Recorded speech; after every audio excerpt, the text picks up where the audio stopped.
Hello everyone, welcome back to Crafting with Jeanine. In today's video, I'm going to show you how to make what I'm going to call this super cute folded butterfly bow. If you recall a video I made a couple of weeks ago, or posted a couple of weeks ago, I showed you how to make these super cute butterfly beaded bow centers. And the bow that came with it, I said I was going to post a video for it, and I know it's been a little bit, but we're going to go ahead and get right to that. And I'm going to show you how to make the bow to go with the butterfly. So for this one, you're going to need 1.5 inch ribbon. And you're going to need 4 pieces cut to 5 inches long. And 2 pieces cut to 3¼ inches long. And as always, measurements will be in the description below, as well as a link to the video for this beaded butterfly bow center. So again, that was 5 inches on the 4 pieces and 2 pieces at 3¼ inches. So the first thing I like to do is for this is I'm going to take them and I'm going to stack my 2 ribbons. For this, I'm using 2 different shades of pink and a white, just like I did here with the blues. I like that contrast. You can do it however you want. You can use printed ribbon. You can use all one color, but this is how I'm going to do it for this. So what I like to do is I like to stack them, because the way we're going to get our fold. So I stack them, and then I take my lighter and I just run it along the edge here. And what this does is pretty much kind of gives a heat seal on them so that they just stay together. And then I give it a little pinch, but so that they're together. Because I don't like using glue. Glue gunks up my needles all the time. So I avoid glue if I can. So I like to do it this way. So I line them up. And then I just heat them.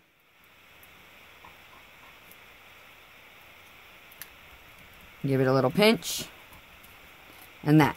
So then on these pieces, what I do is you don't want to fold them so that they crease. You don't want to crease in these ones, because you kind of want it to stay like that. So I just kind of fold them over till the ends meet, and I do the same thing. I just heat the edges.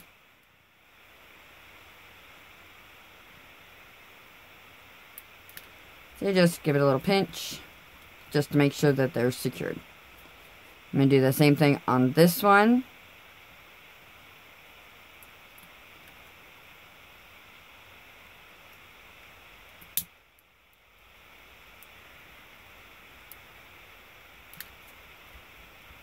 Give a pinch. And like that. So I like it where my dark color is on top, but you can do it however you want. So that's how I'm going to do it. So at my edge here where I heat sealed it, I'm going to take my white piece here, my folded piece, and I'm just going to line it up here and here.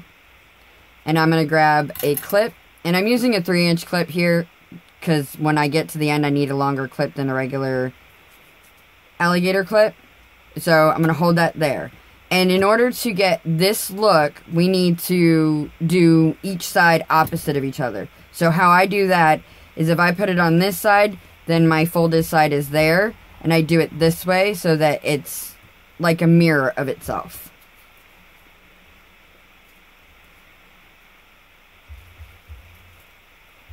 I'm just going to go, and I'm going to pinch.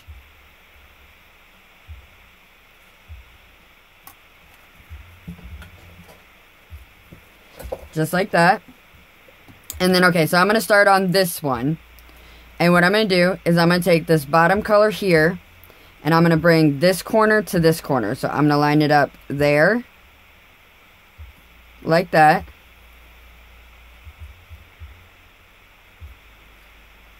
And then I'm going to make sure it's all there, as it slipped on me. Kind of want to make sure everything stays in place. And then you're going to bring this side up.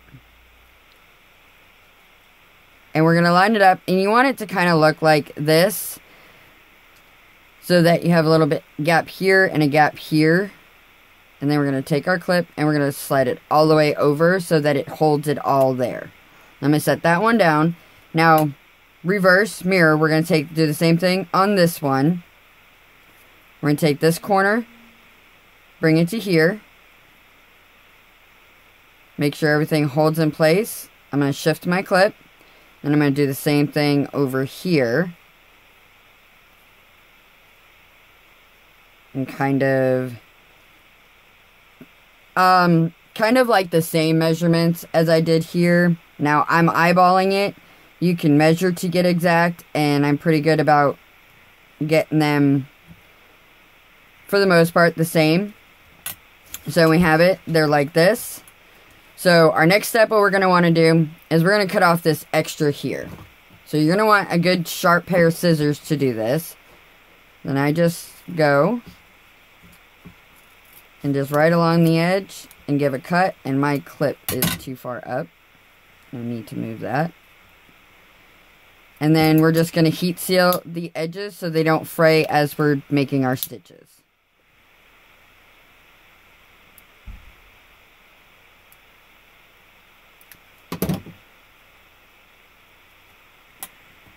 And then we're going to do the same thing here on this one.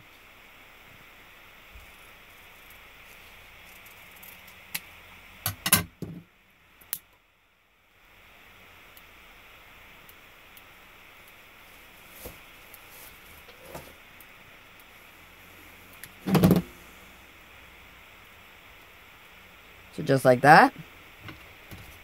Throw these away. So then I like to start with this one where these are on this side, because the way I get my stitches, it's just a personal preference, whichever one you want. And I always start on the right. I'm right-handed. So I'm just going to go in from the top. And go one. And then we're going to come up through this one. And then through again. And then up.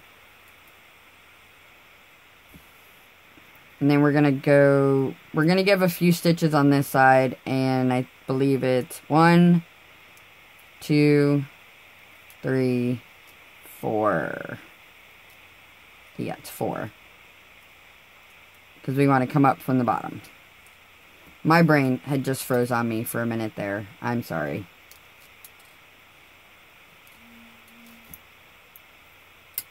And I'm all twisted up. Okay, there we go. So then I snip my little extra taily off here. And then we're just going to cinch it tight. So we have this look right here. And then I'm just going to line everything up. Hold it super tight. And I'm going to run my needle back through all the layers. Like so. Give that a nice tight pull. And we have this part. And then I'm just going to tie it off in the back.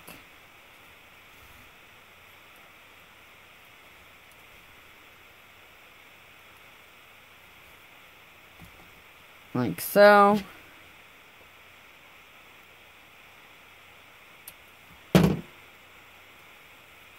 And not my needle.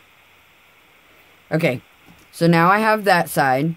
Now, how I do it so that I know I get my stitches even like I want them on both sides is for this one, since it's the mirror of it, I flip it over and I kind of go backwards. So, you'll see, is I'm going to come up from the bottom instead of the top this time. So, I'm going to go through there. And then, we're doing the same amount of stitches as we did on the other one. Just the opposite way.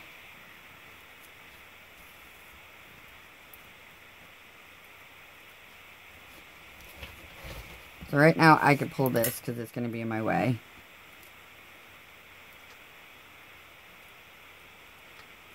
So there we go. So that when I pull it, it's like, it's an exact mock of that one. And that's the easiest way that I found to get them straight. I've tried it going the other way, and one side is always a little off from the other. So if I do it this way, I get them even so they look symmetrical. I'm just pushing my needle back through. Giving a nice tight pull.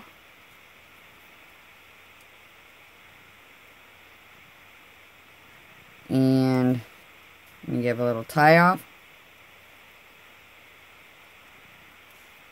And another pull. And then for my knot.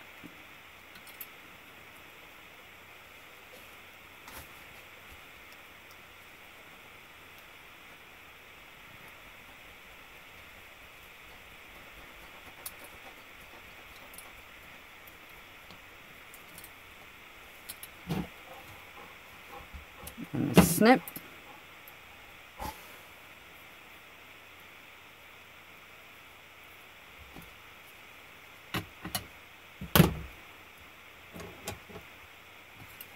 So that when we meet them up, they all look like that. So I'm going to do what I usually do, and I'm just going to come over here, and I'm going to flatten this off. This is not a necessary step. It is just something that I like to do when I'm meeting two ends like this together.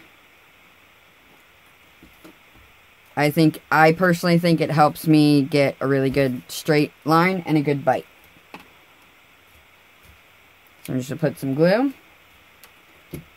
And I'm going to hold them together for just a few minutes, well, a few seconds, while that glue gives a good... I have done it in the past where I didn't hold them long enough, and then I went to wrap my center and they popped apart.